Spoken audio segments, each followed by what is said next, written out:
In this video, we're going to be talking about ductless mini splits in 2025. We're going to be talking about system types. We're going to be talking about efficiency ratings, SEER 2, the new refrigerants. We'll talk about some of the installation best practices that you should look for when you're hiring a contractor. We'll talk about the different brands and the truth about brands that a lot of people don't even realize. We'll talk about which systems work best in what climates and some of the benefits of ductless systems compared to traditional forced air or central air systems, and whether or not it even makes sense to just get a ductless system to augment your central air system if you already have a central air heat pump or air conditioner. But before we get started, if you haven't done so already, please smash the like button for the algorithm and consider subscribing to the channel if you haven't done so already. If you'd like to wait till the end of the video to see if it's worth subscribing, that's fine by all means. But if you get value from this content, it's a free way that you can show support and it is much appreciated. So thank you in advance for that. So first off, let's talk about some of the different products that are on the market when it comes to ductless systems and kind of demystify what you're looking for. Now, in most markets in North America, all of the ductless mini splits on the market are going to be heat pumps. The reason they don't ship ductless cooling systems or ductless heat pumps separately, where you have a cooling option and a heating option, is typically the equipment cost is not that much more for the heat pump. For example, on a lot of the systems we install, our parts cost difference between the heat pump versus the straight cooling only mini split system is like $50. Sometimes it's like $20. So it barely covers the cost of the reversing valve or the defrost control board or some of the other components that are in there. I don't know how it's such a minor price difference, but the bottom line is, since most people like the added benefit in every market of having at least a backup source of heat, even if you're in a pretty cooling intensive climate like Florida, you know, people in Florida still get cold in the middle of winter and like to kick on the heat sometimes if it gets below 60, right? And so the bottom line is most mini splits we're talking about are going to be heat pumps. Now, depending on which mini split you get, some of the rate and the purpose that you're going for, right? So if you're going for a heating dominant heat pump versus a cooling dominant heat pump, you're going to want to pay attention to different efficiency ratings because, for example, when it comes to heating, SEER doesn't actually matter. Now, SEER is a rating that stands for seasonal energy efficiency ratio. We talk a lot about energy efficiency ratings in another video and kind of break down what they mean. So I'll make sure to link that at the end, because if you're interested in a deep dive on efficiency ratings and what they actually mean, you can watch that after this. But the bottom line is that SEER is more important for cooling, whereas HSPF2, which stands for Heating Seasonal Performance Factor, is more of an important metric when it comes to heating. So if you go out and you buy a system with a super high SEER rating, but you're only using it for heating and the HSPF rating wasn't actually all that competitive with the other products in the marketplace, then you would have gotten the wrong system for your particular house in your particular region, because every climate has a different set of demands. And so if you're in a very cold climate, we recommend getting a cold climate heat pump. That is a heat pump that doesn't derate until much colder temperatures. So for example, this office space right here is actually entirely heated with a heat pump with no backup heat, and we use a mini split for it.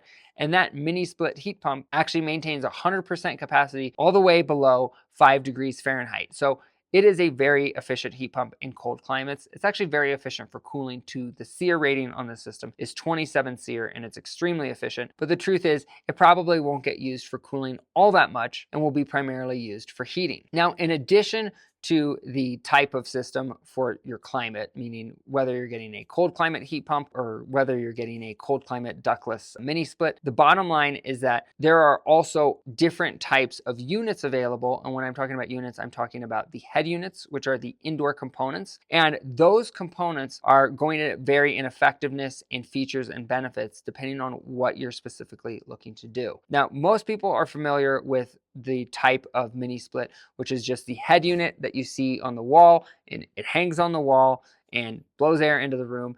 A lot of people mention one of the first things when we bring up mini splits as an option for whether it's heating a garage or cooling down a hot bedroom that's upstairs. A lot of people mention, hey, we don't really like the idea of having, that box on the wall. Is there a way around this? And most people, the truth is once you install a mini split, you're just so happy that you're comfortable that you don't actually notice it on the wall and it doesn't bother you within a few weeks. That's what the studies show. But if you're interested in something that's a little bit more sleek, you can get something that's concealed like a cassette. Now there's one-way cassettes, which fit in between even the narrowest of joist bays, and what a cassette does is it basically flush mounts completely into the ceiling, so it's out of the way, and it doesn't take up any wall space. Now, this will add a little bit to the installation because it is a more installation heavy product because you have to cut a hole in the ceiling and support it in a certain way. Sometimes it's not always easy and it has to be framed out. So there are considerations with some of these. Usually we can pick a cassette that will work well in your specific situation. And so if aesthetics is something that's really important to you, a cassette can be a very nice upgrade. And it's not that much more expensive typically to get these installed, although it does definitely add to the installation cost. Now, recently there's been a huge increase in interest in heat pumps. And so as a result, a lot of people have actually approached us with the question of, hey, can I replace my main system with just a ductless mini split heat pump? And a lot of people, I think, approach this question thinking that a mini split is going to be a much cheaper option. And the truth is that a professionally installed mini split is going to be comparable or perhaps even more expensive than a central air system, because a central air system that is pre-existing with pre-existing ductwork is relatively easy to retrofit with minimal modifications. You're still going to typically require some modifications to the ductwork, making sure that we're accounting for the needed airflow for the system that we're putting in. But if you're looking at a ductless system because you're thinking it's going to be a much cheaper option, I would urge you to look at it from a different perspective because it definitely will be a more comfortable option. And so what a lot of people do that is a sweet spot with mini splits is that if you just have one area of your home that doesn't get good airflow or doesn't have the temperatures you're looking for, the most common scenario is in the summer, it's too hot on the top floor, right? And in the basement, it might be too cold because the heat doesn't get to the basement well, even though the furnace might be in the basement, just might not have very many duct runs or it wasn't designed that way. And because a lot of the heat, wants to rise up, that can, if you don't have good airflow in the basement, you can have a big temperature difference between the temperature in the basement and the temperature in other parts of the house. And so depending on what you're looking to accomplish, mini splits can help pinpoint and target a specific area of your house. So if you have a master that is always hot in the summer or always cold in the winter, and that's on the very top floor, then you can put in a mini split that's just a single zone mini split to just attack that one room. And that's going to make it a lot more comfortable. And then you can still keep your central air so that the rest of the house still has heating and cooling and is still comfortable as well. But now the areas that were maybe uneven or not comfortable before are now suddenly comfortable. Now, in addition to that, this is why some people will opt for what's called a multi-port mini split. And it's what it sounds like. It basically has multiple ports, so you can connect multiple head units to one condenser outside. Some of them can connect as many as 8. There's units beyond this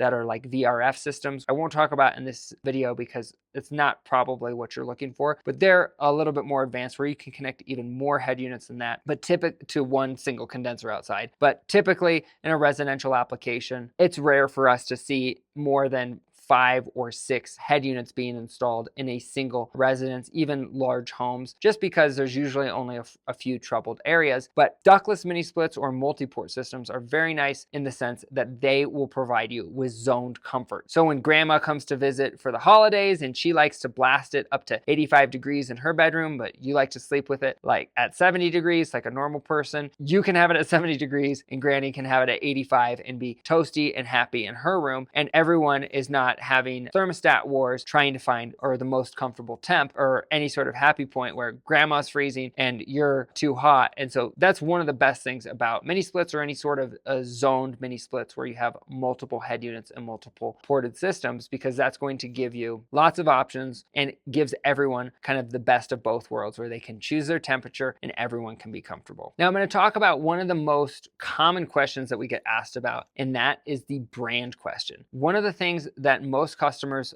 ask us right off the bat is, what brands do you sell or what brands do you recommend and why? And the truth is any major brand is going to provide you with decent customer service, assuming that that's the experience, because you can read consumer reports and find out which brands have good experiences, but literally any of the big major name brands like Trane or American Standard or Daikin, that's who we sell. Even Goodman, I've heard people say they don't like Goodman or Goodman's not a good brand or it's junk. The truth is that Goodman is a great brand if it's installed properly. And the reason that some brands like Goodman have developed a bad reputation of being unreliable is actually the fault of the installer, because the truth is you can actually go online and buy a Goodman unit yourself at a random website, and you can get your brother-in-law to install it for a 6-pack, but if he doesn't size the system properly or know anything about HVAC, it might not last very long and it might be unreliable, and people will then say, oh, well, that's not a reliable furnace. But I've walked into houses where the furnace that was installed was literally double the size that it needed to be, and it was short cycling, so it was super hot in the living room and uncomfortably cold in other parts of the house. And they said, yeah, we don't know what's wrong with it. We heard Goodman's, this was a bad brand. They said, no, this is the wrong size system for your house. Who installed it? And the homeowner had installed it. But in that particular instance, the only solution for that is to rip it out and put in a system that's properly sized, unfortunately. And so that's why design considerations and finding a contractor that has a good reputation of installing things properly and doing good installations, training their guys, that's going to be the most important thing in any HVAC purchase. Because if you get a great system, but it's not installed properly, you're not going to get longevity or efficiency out of that particular product. And so rather than focus so much on the brand, and listen, any of the brands I name off like Daikin or Mitsubishi, I mean, they're great brands and there's a ton of great brands out there. If your contractor has a good reputation, chances are they're going to sell a reputable brand, because guess what? We don't want to come out to your house for a system while it's under warranty to do a ton of repairs for free. So if it was a product that was not very good, like there's been products that have come out like that aren't good and they get phased out. There's boilers that come to mind. There was a company that went out of business a few years ago because they just had terrible designs and they went bad after about 5 years. They were a startup and they were a smaller company, and that was what happened. But if you buy a brand that's been around for 10, 20, 50 years, some of the brands I mentioned, Daikin's over 100 years old, I believe. I think they were established in 1923 or 24. So they're literally officially over 100 years old. I mean, that's something that's a company that's been around for a while and they're stable. So you're going to be able to get parts, you're going to be able to get the system worked on, get repairs, and get support for that product if it's ever not working. That's the reason you go with just a name brand, but really focus on the contractor that's installing it, because if that's done wrong, nothing's going to work right. So we hope you found this content helpful. And if you did, please smash that like button for the algorithm and consider subscribing to the channel if you haven't done so already. We put out daily and weekly content on how you can get the best HVAC for your home. And we have a plethora of content out there available. So check out some of our other videos if you haven't done so already. And if you happen to be in the Denver area that we service, there'll be a link in the description below on how you can connect with us if you're interested in getting a quote or a repair. And if you happen to be outside the Denver metro area, but you're looking for a referral, or you would like a referral, we started a program on the HVACdopeshow.com, which was specifically created to help connect homeowners with the best contractors in their area. So we will handpick contractors or give you referrals that are in our network of contractors in your area that have good reputations and work on the type of equipment that you're looking to get installed. So if you'd like a referral for that, that link is in the description as well. And right now there's a few videos popping up on the screen that YouTube thinks you should watch. So make sure you check those out if you haven't done so already, and we will catch you on the next episode.